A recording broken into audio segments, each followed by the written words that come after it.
All right, we are recording. So, hello and welcome to another episode of Empowering Minds Mental Health Podcast. I'm your host, Jennifer Moore. And today I'm really looking forward to this special conversation with someone very dear to me.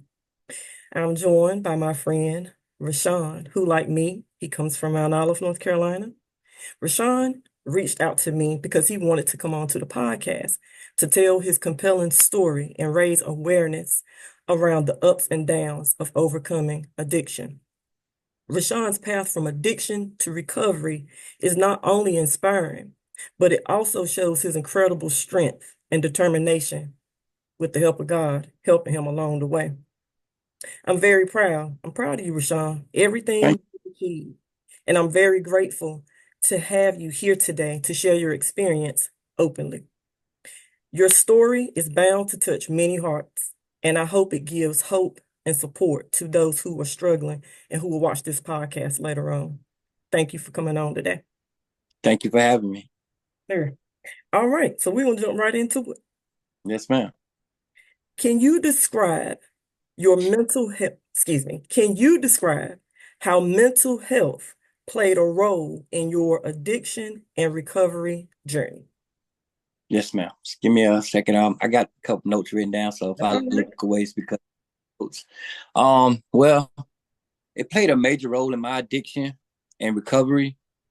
Um, because dealing with family and childhood trauma, it allowed me to turn to drugs, to numb the pain.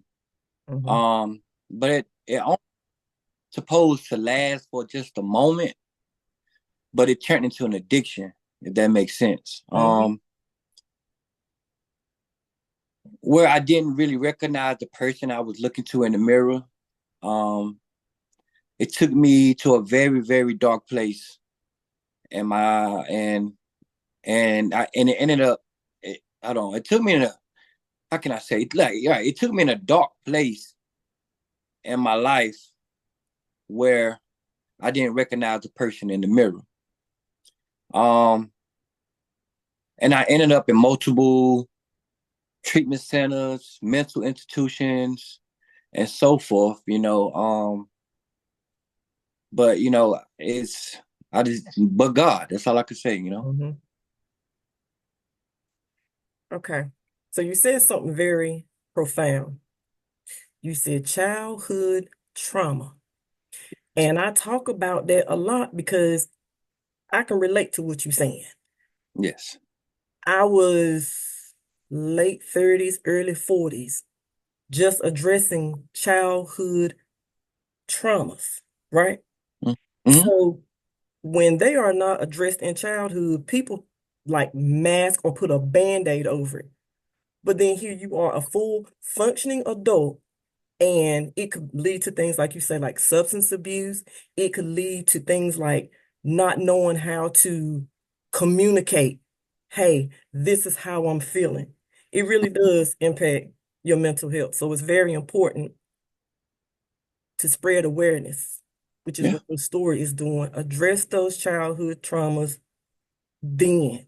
Then. Don't wait. Yeah. For me, Rashawn, I don't know about for you, but I was embarrassed. I knew I needed some help, but I was embarrassed. I saw it as a weakness to say, you know what? I think I need a therapist. I saw it as a weakness because of the stigmas around mental health. But Yeah. I didn't have like the I would say the person to come to and be like, look, I need help. I mean, everything that I have done within my trauma, childhood trauma, from being for being not loved, being see, a lot of people don't really know the ins and out of. A lot of people think as when I was growing up, my family was good, we was doing good. mhm, But on the outside looking in, I was being tortured a lot. A lot of people don't understand that, and up until today, I have to take medication for my childhood trauma, and which back then, if I would have got help, I might not would have did it now. But by me being so curious, far as seeing other people in the neighborhood talk about what this drug do to them to make them be happy or make them numb, I'm, you know what? I may need to do that because it'll help me with my mental. And not only that, I can have fun doing it. Mm-hmm. So that's why I went to the drugs and the alcohol and Mm-hmm. stuff. Yeah. Gotcha. Gotcha. I well, I can tell you right now, a lot of people don't know. I had my own issues with substance abuse because at the time, I really honestly I didn't know any better, Rashaan. That was my Yeah. way of coping. I thought that was the thing for me to do. But once I started therapy, well, let me back up. Once I gave it over to God, and then I started going to therapy, I started learning some coping skills. But childhood All trauma, right. it is a real thing. Yeah. That's All real. right. So we're gonna move along. Okay. What were the most significant mental health challenges you faced during your addiction, and how did you manage them? Okay. I like this. I like this one. All right. So during my most significant challenge during my addiction was I lost myself. I lost my friends. I lost family. Lost jobs, kids. You know, it was like I didn't like it. I was not invited to functions, families, and friends events because I never knew when to stop. So Mm-hmm. I more of an embarrassment to myself, embarrassment to others. So they see me, they're like, "Oh no, he come rock." He probably high or he probably drinking, and he ain't finna mess up our functions and stuff like that. So that's how that went with me. Um, so it was a challenge. It was really a challenge. But how the okay, now I'm gonna skip to another question. I'm sorry, That's all but right. yeah, it was just a challenge for me, man. And once I lost myself, I was like, you know what? I don't need nobody else. You know why? Because I have my drugs. I have my alcohol. They became my friends and my family. Mm-hmm. That they needed to go to your function. I had a nice function all by myself. Mm-hmm. So and it became a norm. So Mm-hmm. I didn't you don't gotta invite me. Matter of fact, if you invite me, I might not even go no more because I'm having such a great time over here in my own little world. Mm-hmm.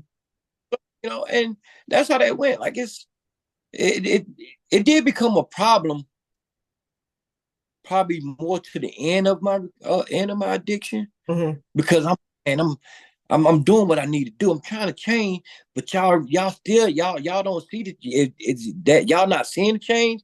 So or now it became I don't think it's a drug no more. I just think this or I might have messed up so much during my journey that they don't even want to be bothered with me when I'm working to change. And when I'm Mm-hmm. working to change, still the same result. So why change my results? And if I'm still gonna get treated the same way. Mm-hmm.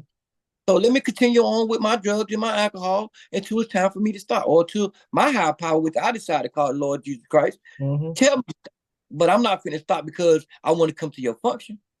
I'm not going to stop because you telling me I need to stop. That's going to make me go more. Mm-hmm. So that's how that goes. Like, man, it is what it is. Hey, knock on the man. Yo, it's rock. All right, here you go. Gotcha. And a lot of people don't understand that most of the time, besides my mother, I was I was high as a kite at my grandmother and my uncle funeral.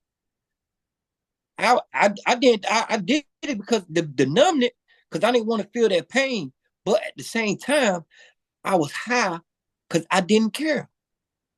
Mm-hmm. That was mostly where my trauma come in at. It's through a family member. It really wasn't friends. It started in the home, and once it came to the home, it advanced to the streets, to Mm-hmm. the other to other people. So hey, it is what it is. you know? Mm-hmm. And it took me a while to understand that. Like when they say charity starts at home, a lot of your childhood trauma starts at home as well. It sure does. You know? So I just had to find a way to make it right, to do a lot because I was born into an addiction. I was born into a childhood trauma. Because it's like domino effects. You triple Yeah. down the grandmother, grandfather, great grandmother, great grandfather, and it's how they raised us. So it trickles down to the next generation, to the next generation, to the next generation. Mm-hmm. But it stopped in 2023 with this generation. Childhood trauma. It stopped with me. You know what I mean? You got to start somewhere. Yeah. So why not me? Let me stop it. Let me break that generational trauma. Let me break that generational curse. Let me break that generational wealth. Let me be the one. So my kids, that Gen Z, they they not gonna understand the drama that I've been through because I'm showing different. Like Mm-hmm. my old two kids, my 13, my 9-year-old, they seen daddy ever since they were little. They seen daddy put something, a can to their mouth, smoking reefer, or just Mm-hmm. out of mind, don't know where I'm going. But that baby boy, he ain't gonna know. He don't know nothing about that. You know what I'm saying? So when the sisters and brothers go to tell him, man, daddy with this, daddy with that, he gonna look at them like, man, you lying. That ain't my daddy. That ain't my daddy that I know. You know? And so all my kids was a blessing and a curse that too. At the same time, I hate to say that, but it was a blessing that I had them. Mm-hmm. And also it was a blessing that they seen that part of their dad. Yeah. You know, now it's another blessing that my youngest one don't have to see that part of that Mm-hmm. dad. So that's why I do the things I do now is to change that. Like, yo, somebody got to do this. I don't really have no immediate family on my mother's side that can tell me that they're proud of me. Or that can tell me that, yo, Rocky, oh man, I know you come from a long thing and well, I'm sorry. I don't have that because all my media family on my mother's side has passed away. Mm-hmm. You know, and it seemed like my when I started healing, here's another family member. So I'm now right back into this trauma. Mm-hmm. Start healing, here's another family member. Now it progressed worse. Mm-hmm. Boom, here comes another one. It got even worse. Like every death, every situation got worse, and the drugs got worse. Mm-hmm. The alcohol got worse. You know, started out with cigarettes. Well, no. Let me back up. My addiction started out as I had an addiction way before I became an addict. My first addiction, I was addicted to lying. My mama always say, ask me, you got homework? No, ma'am, I ain't got none. Got a book bag full. No, ma'am, I ain't got none. I did my work on the bus. Or I did my homework in school. I got addicted to that because I didn't get caught. Mm-hmm. So once I mastered that, I went to stealing from people. Coins, little change here, dollars here, cigarettes here. And then it progressed. I started stealing, so I need something bigger. Let me try out my skills a little higher than little cigarettes, pocket change here and there. So I started stealing from stores. Then and then that addiction from lying went to addiction to stealing. Mm-hmm. I became addicted to it. I didn't. I guess my addiction was adrenaline. I was Mm-hmm. addicted to that. That made me feel not to get caught. And then all of that went to that's when my parents, my mom, my grandma, and them started dying. But before all that, I started smoking reefer, and I got addicted to it. Mm-hmm. That feeling, cause it was a different feeling than it was with the adrenaline. Yeah. Oh, I like this. This is relaxing. Yeah, okay. Mm-hmm. I ain't got to worry. I ain't worried about nobody looking over my shoulder, making sure the police come going to jail because I'm high. I'm mellow. You know what I'm saying? And that's how they went. And then it went from that to drinking. I don't know. A lot of people may not know, but we had a guy in the neighborhood named Yab. Mm-hmm. He gave me my first alcohol, age of 16.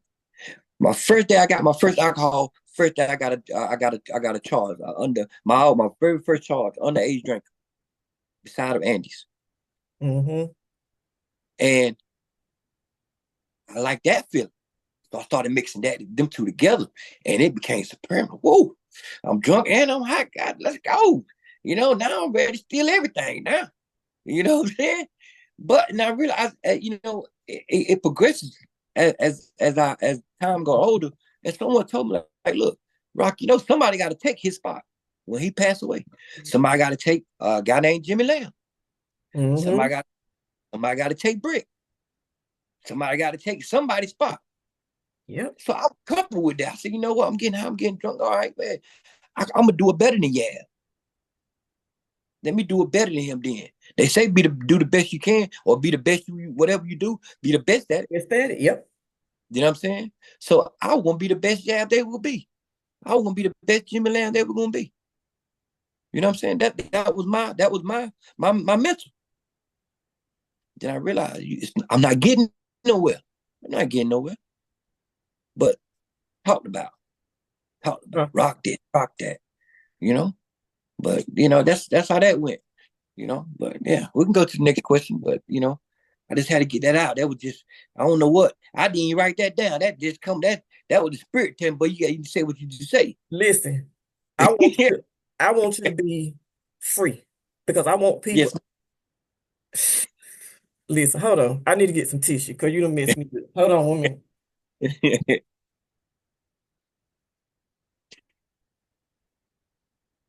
Okay.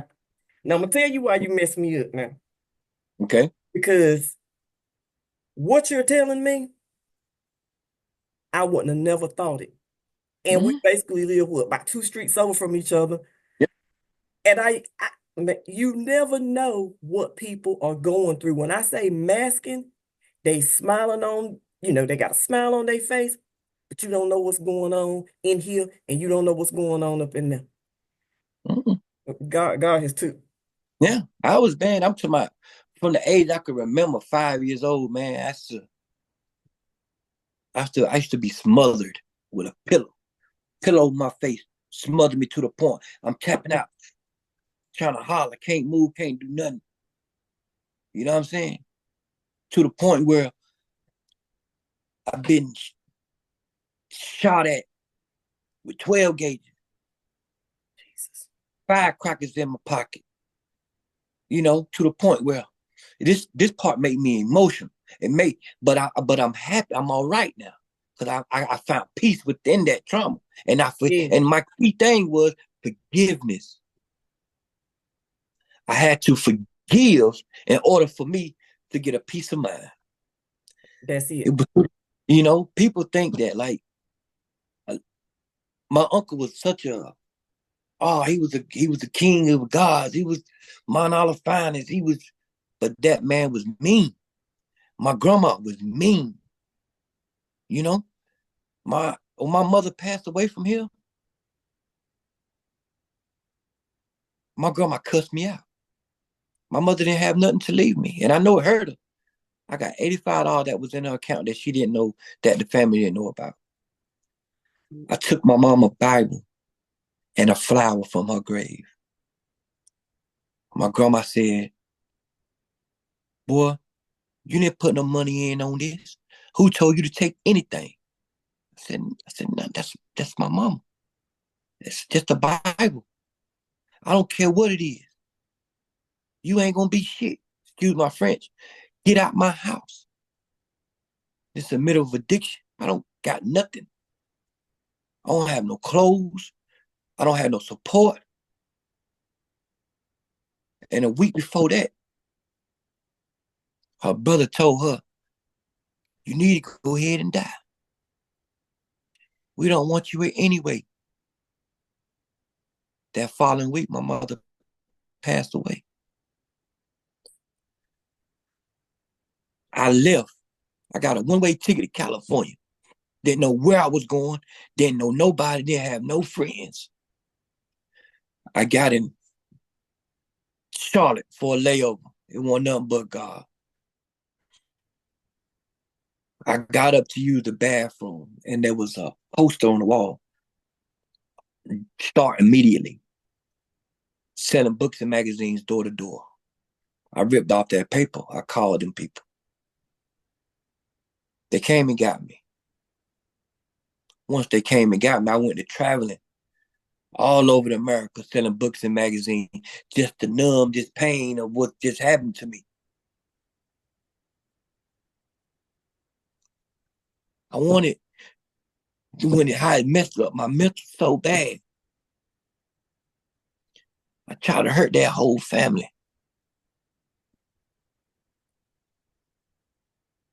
My face was beat into a hardwood floor. Multiple times messed up the whole right side of my face. People don't know this. I ran to my cousin Gary Pickford's house, crying, mad, angry, a demon. Knocked on the door, said somebody check on my grandma, because I'm about to kill everybody. Got me some gas. Went back to the house.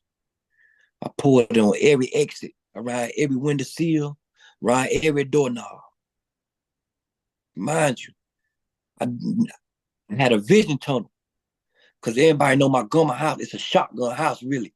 You can see from the front door straight to the back of the house.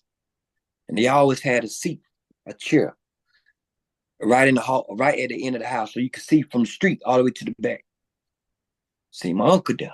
Said, boy, come outside. Right now. When he got out there, I didn't know, and Lord, and I'm sorry, Jamari, I didn't know you was in there. I didn't know Jamari was in there. Mm-hmm.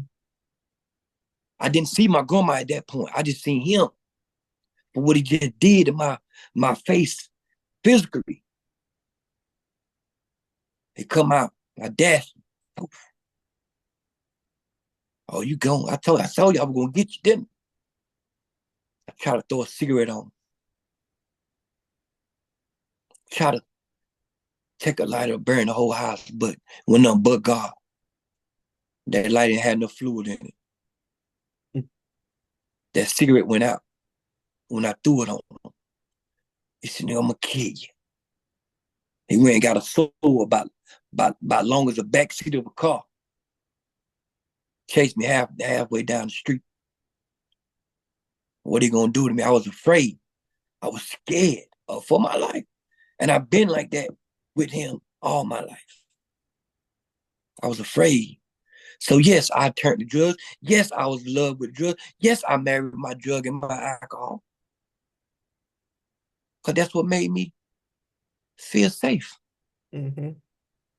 You know, that's what made me feel safe. Mm-hmm. And it was just amazed. It just amazed me how,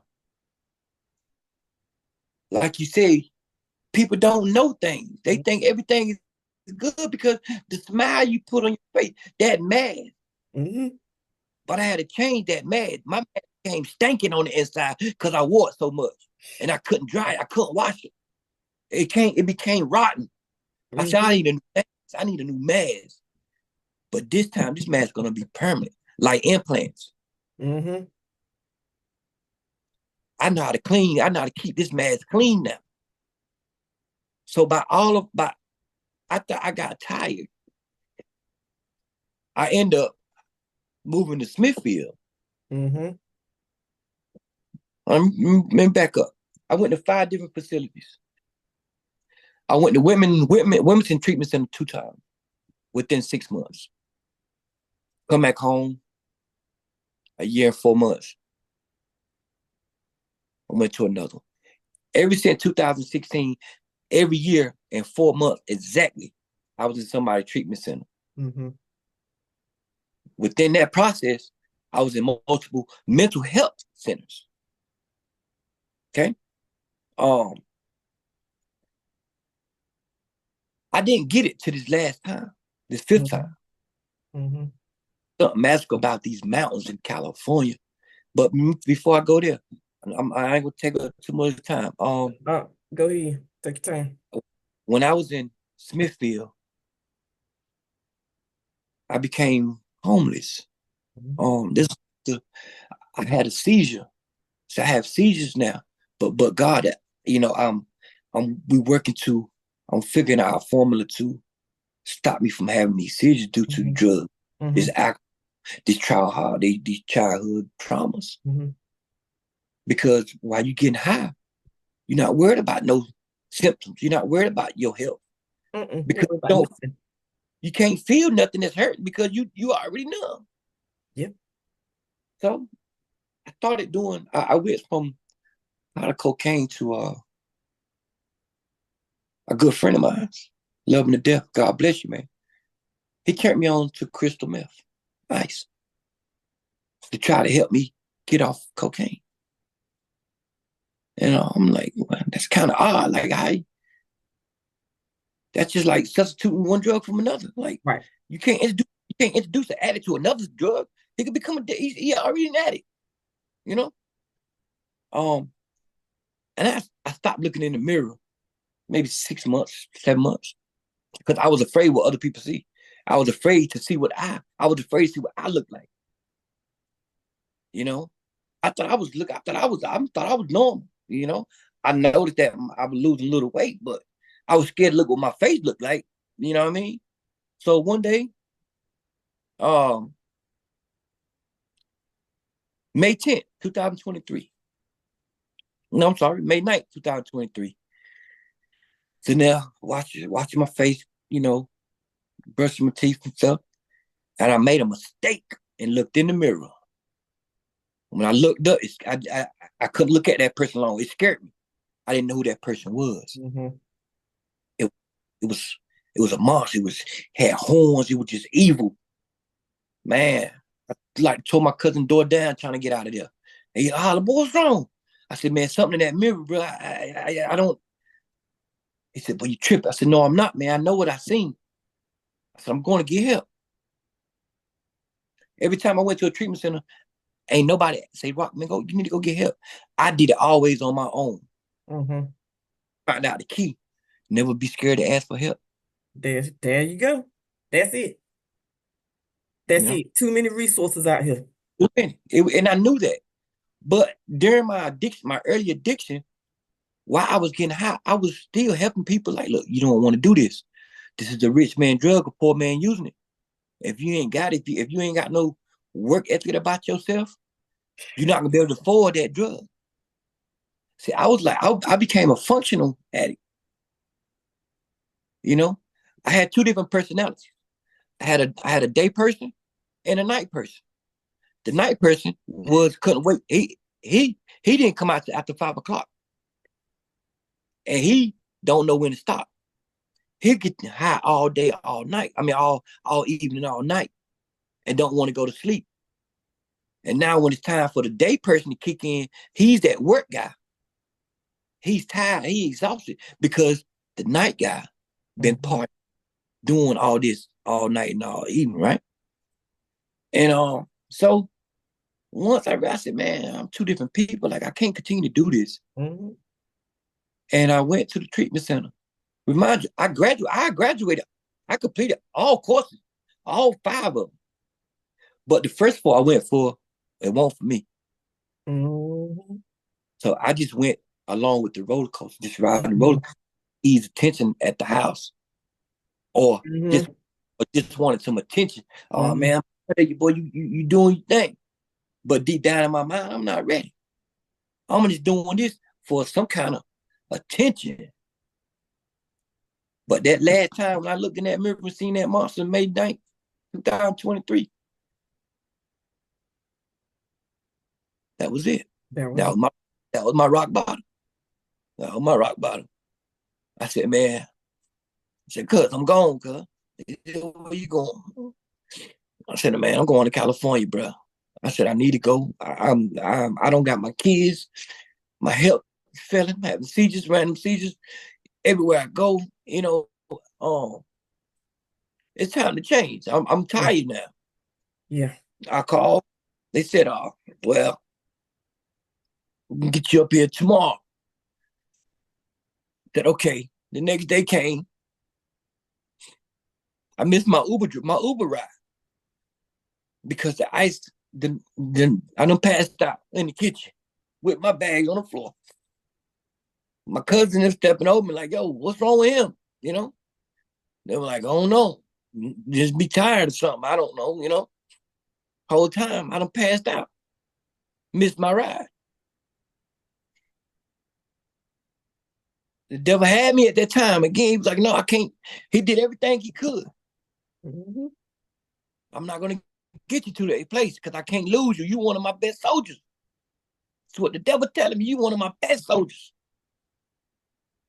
And I'm trying to shake them off because I know I need help. And I know I'm no good to myself, the society, my kids, no one. If I continue down this path, I was gonna be the next one that y'all come to. I got on that phone. I went down to California for like 45 days. I only supposed to stay 30. I said, I'm not ready. Mm-hmm. Can you give me what's the minimum you can give me? He said 15 more days. I said, okay. Stay. I came home. At the end of my program. He said, well, we got a place out here in San Diego. See, I was in Arrow, not about an hour or so away from LA. Mm-hmm. He said, well, I you to San Diego to a sober living facility. I said, man, that sounds great, man. They get your job and everything. I said, that sounds great, but I got to get back home. I got to get to North Carolina. But I can't go to Wayne County. Right. Gotcha. Get me close to home as possible, but I can't go to Wayne County. Mm-hmm. I don't got no one there, don't got go or none of that. And I'm not going back to the same environment where I fought so hard to get away from. Mm-hmm. So he said, well, I looked up. He said, well, we got one in South Carolina. I said, that sounds okay. So what about you got one in North Carolina? He said, yeah, we have several. I said, what's the closest you can get me to Wayne County, but not in Wayne County? He said, we have one in Cary. A sober living of America. I said, bingo. There we go. That's it. That's it. He sent me here. They sent me here. And during that time, I'm thinking, yeah, I'm good now. I don't need to be around, you know. I'm good. I just need me a woman now. Okay, I got away from this addiction. Now I'm thinking I need a woman to make my life better. Mm-hmm. Okay. So I was going through Facebook, you know, something come up, this person you may know. And it had Raleigh on it. Like, oh man, I remember her. At this time, I'm still a manipulator now. I'm done with my addiction with my drugging, but I'm still a narcissist on top. On top of that, I'm still a manipulator.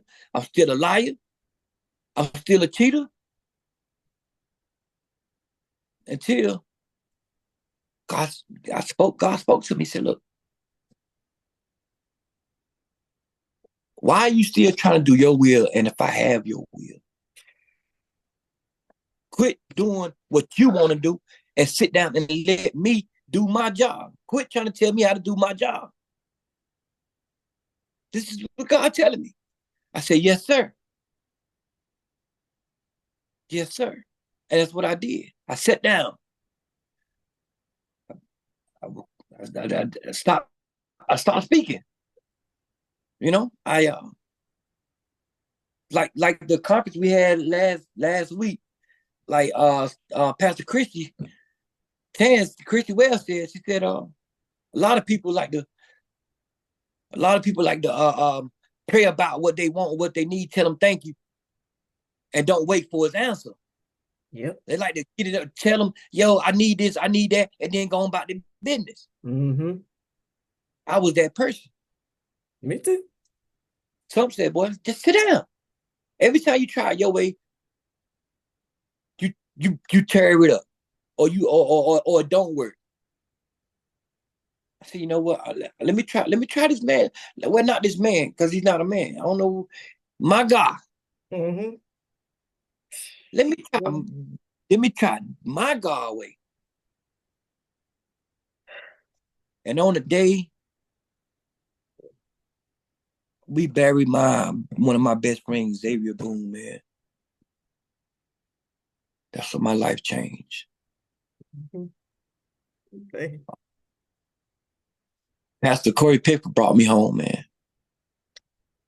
I couldn't get up out that seat, Jen. I couldn't get up.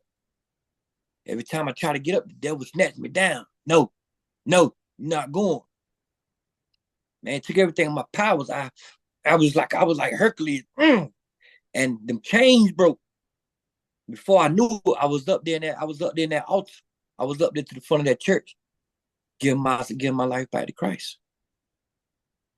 And then that following Sunday, I got baptized. And then from that point on, I said, you know what? I'm gonna make it this time. I promise you. Mm-hmm. God, keep me here long enough. Long enough. I promise you. You could use me as a vessel.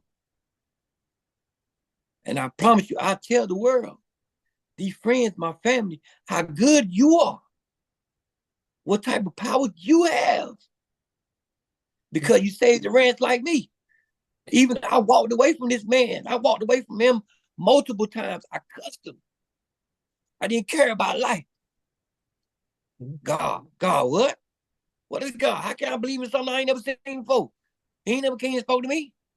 That was me. I couldn't do it. I couldn't believe in something I never seen before. Mm-hmm. Man, now can't nobody tell me God ain't real. God saved me.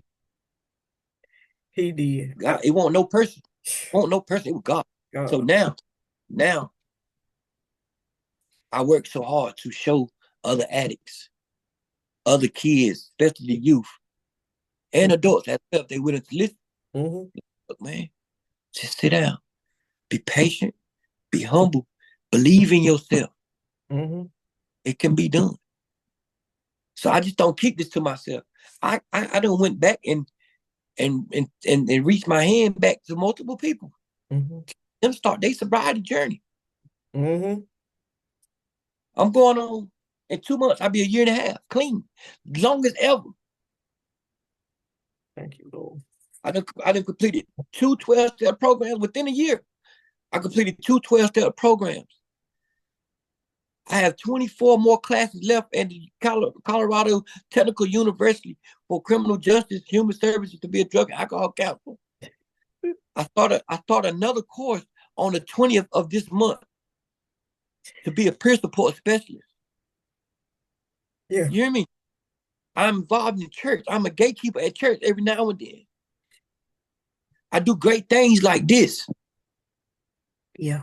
Within a year span. That's not my doing. It was my doing. None of this would exist. Mm-hmm. None of it. I would have did none of it. Every move I make in life now, I got to get permission from my higher power, from God, before I make any move. I had to pray and ask him, well, how do he feel? What he felt about me doing this podcast with you? Mm-hmm. I didn't ask you just willingly because I feel like I think this is a great platform, which I do. But it was something my spirit said to ask. Mm-hmm. And I'm so glad you did. Rashaan, that saying is true. I don't look like what I've been through. You don't. Your journey that you are sharing, even though you've been through so much, God had already predestined for you to be great. Mm-hmm. And you sharing your story and you reaching back out to other people. I won't call no names because I know what you're talking about. Reaching back out to friends to help pull them up. God bless you. Yeah. It is all I can say. When you invited me to come to church, and it was ironic because I was going there anyway that particular Sunday. And over in the corner, Mm. and I'm looking. Man, you started praising God and was clapping, boy. It took everything in me. I started to jump up, start running, but I ain't want nobody to think I Yeah. was crazy. I was like, God, I know this is you because I'm witnessing this. I see this. Mm-hmm. That was, oof, God, that was all God. Oh God, man, he's a tremendous God. It's the it's a verse in the Bible. I don't know where it's from, but or where it's come from, but it's only 4 words. And Steve Harvey said all the time. So you ask not, receive not. There you go. To me, that's one of the most powerful verses in there. You know what I'm saying? And I want to change. And Mm-hmm. I'm reading a lot of or listen to a lot of Sun Tzu, Lao Tzu, a lot of motivational stuff. Mm-hmm. And if nothing changes, nothing changes. Right? Mm-hmm. If I don't change anything, how can I expect change? Right. You know, meeting makers make it. So I go to AA meetings because as long as I make it, you know what I'm saying? I do these things because I found my comfort zone to help me. So Mm-hmm. I realize I have a lot of people watching me without even knowing they watching me. Mm-hmm. I have to I have to move accordingly, and because these people helping me stay sober. Yeah. Because I don't want to go out here and be like, I done did all this and did all that. I'm like, well, somebody say, so what's the use? He done did this and did that. He back out here. That's it. Uh, Without, I don't waste my time and theirs. Mm-hmm. Oh Mm-hmm. no, no ma'am, no ma'am. That's my goal. My goal is to hopefully I can be able to buy my land back. You know what I'm saying? And my goal is to build me a small little building in that little area. Mm-hmm. I want to, you know, salute to Sadia Tights for opening up that Uh-huh. group on. You know, I want to put something on the other end Yeah. of Cherry Street, right in the middle of the heart of it. Yes. You know what I'm saying? Like, if anybody knew, my grandma has been one of those houses since the '80s. Mm-hmm. So why not me break that curse and put something there positive? That's it. That's why I want it. I've been praying about it. Put me in a little small building there. I have NAAA mental health educational groups, Mm-hmm. something positive program for the youth to keep them off the street, teach them about gun violence and drugs and you know what I mean. That's my vision. I don't know Mm-hmm. if you can, but this is my vision board. Uh-huh. I done got a lot of them crossed off from this year. You know what I'm saying? That's my vision board. That's what helped me keep going. Like, come on, man. I'm about to be married. Got about to be married next year. I get my That'll be, certificate going on. Like, yeah. it's a great thing, man. And I'm working with what had happened was I had to cut ties with a lot of my day one people. Mm-hmm. You know, it Yeah. hurt. Don't Yeah. get it wrong, but you have to look at them as like a train. We only together for a certain amount of distance. That's it. Everybody got to stop. That's it. You can't You know, carry everybody on every part of your journey. Yeah. everybody got to stop. You know what I mean? And I ain't gonna stop because I'm the conductor of my train. I don't got no limit. I don't got no stop. Right. And I'm not finna sit here and put a limit on my life no more. Your recovery story. Because this is recovery. Yeah. And that's what I want to spread because some awareness around. Because believe it or not, some people think once you've made it through your programs, you've gotten your certificate, that's it. No, Recovery ma'am. is a lifelong process. Let me tell I you, long I go to meetings, I go to therapy. I do these things as a part of coping skills to help me with my mental wellness. I'm listening mhm, to you. You're saying, well, I still go to classes here. But when you go to these classes, you turn around and you pour right back into your people in the mhm, community. That's what mhm. it's about. And God gonna It's bless about you with that too, Rashaan. thank you. Like I said, it's never a destination when it comes to recovery. It's not a destination. Right. Journey. And this journey, you have to be willing and okay with not getting high or not get drunk for the rest of your life. Cause we ain't up but one sip, one hit, one anything away from right back to day one. Yep. Yeah. You know what I'm saying? This is a lifetime journey. And me personally, I'm committed to it. Mm-hmm. I'm committed to it. But the only way I'm be able to stay that way if I continue to give God his praise. That's it. Every morning. You know, I give God his praise. I don't ask him for much. I don't pray. I don't ask for a lot. I ask for a lot of time when I pray for others. Mm-hmm. Because he already know what I want or what I need. And you know, I don't pray for my bad day is like, man, what cologne I'm gonna put on today? Yeah. what I'm a, you know what I mean? That's my, you know, that's my, you know, bad day. It's not like, cause it used to be, damn, well, I'm gonna get some money, get high today. Yeah. Yeah. Who's the victim today? Who house I'm gonna break into today? You know, that used to be my problem. You know, I don't have those, but the grace of God, man. And if I could tell my 20-year-old self, get help. Mm-hmm. Call the suicide line if you need it. That's it. You know, and if anybody ever listening to this, and you around as near as Raleigh, Durham, Wayne County area, you can always reach out to me. I have multiple resources, so as Miss Jenny. You can reach out to one of us. We got you. We'll get you a path. Just don't be afraid. That's it. Let God use you. Yes, ma'am. Yeah. Well, Rashaan, now I'm I'm going off script a little bit. Okay. I know Mm-hmm. this interview was ordained by God. Cause Yes. we talk, okay, we gonna talk about this and we're gonna do these 5 questions. I ain't gotta ask you nothing else. I ain't use There ain't none of nothing else to say. I ain't use none of them notes. Because Hey, this is authentic.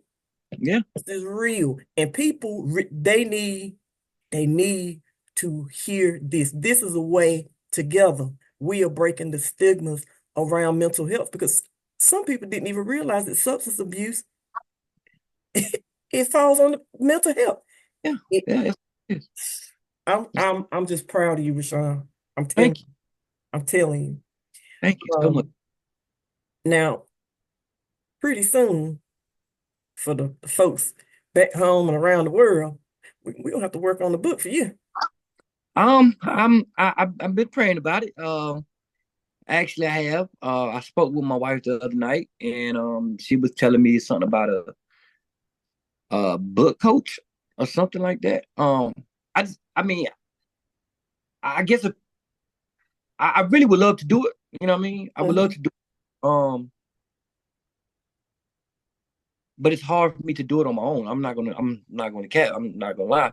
Like I need that motivation or I need to learn how to just say it like we were just talking. Mm-hmm. You look at the book or look at something or someone and just talk and then be able to edit that into a book. Because me write, I don't like to write or type. I don't know why I did this. And I before I just wrote it down before I even asked my God to God. You know, at first I had to ask and say, you know, Holy Spirit, just come into me and use the words that you would like for me to say. Mm-hmm. You know what I mean? Mm-hmm. I had wrote this down before I even asked that question. So I didn't use nothing in this paper. But I really would love a book. I said that multiple times, even in my addiction, man. Because I always felt that I never got high for me. And somebody said, why you say that? I said, man, what I'm going through right now is for somebody in the future. And I may not came across them yet. I said, I don't know. I don't know why I'm getting high. I really don't like it, but I like it. But I feel like I said, hey, I was this lady. the young lady, she asked, she was like, yo, remember what you told me back in there? I was like, no. She said, we were sitting on the porch one night about 3 o'clock, and you was doing your thing, and you just looked over and said, look, don't never try this. She said, you stopped me for even trying to get high. I said, huh? I don't remember that. She said, yeah. She said, you always told me that you doing this for someone else, and you're not really doing this for yourself. You know what I mean? So that made me think, like, I knew, evidently I knew, but I didn't know that God had a purpose for me anyway. Mm-hmm. And, I was one of his toughest soldiers, so he gave me a tough battle. You know what I mean? Mm-hmm. And that's what it was, man. Like, I could have been died. He could have been allowed the devil to kill me, or he allowed the devil to torture me bad enough like he did Job. You know what I mean? And look at him now. He giving me everything back tenfold. Mm-hmm. Mm-hmm. You know, I've been through a lot, but he knew I could handle it. Mm-hmm. I wouldn't be the one that, all right. He like, you know what? Why don't you try? Have you tried Rashaan yet? So what tell the devil? You didn't try this one. He don't fail. So how you try him? Cause he not gonna cuss. He not gonna leave. He gonna represent me, and that's what happened. That's Yeah. exactly what happened. He put me down to sores and see my bones, and took my family away, and my dogs if I ever had it, I know what they're going too. Like it's amazing. You know how he bringing me back stronger. Like, man, Yeah. I know that, man, shoot. I'm on the 200 pounds now. I'm feeling like I'm on water. I'm I've walking been on, following you. Yeah. man, like, yeah. Like, and all this is due to the grace of God. Absolutely. 100%. Yes, Lord. Yes, Lord. Well, Whew. I'll talk to you offline about that, but Okay. we gonna get you started. Yeah. Man. Yeah. Well, I don't know if you have any final thoughts. I'm you free. If you got a final thought that you want to, what do you want to resonate to the people who are going to look at this later, or the people back home, or just the community in general? Um, let's tighten up. Let's get it together. We live in the final days. Mm-hmm. Um, repent, Mm-hmm. forgive, and Yeah. get right. Amen. That's all it. That's all I had to say. That's good meat. That's good grocery right there.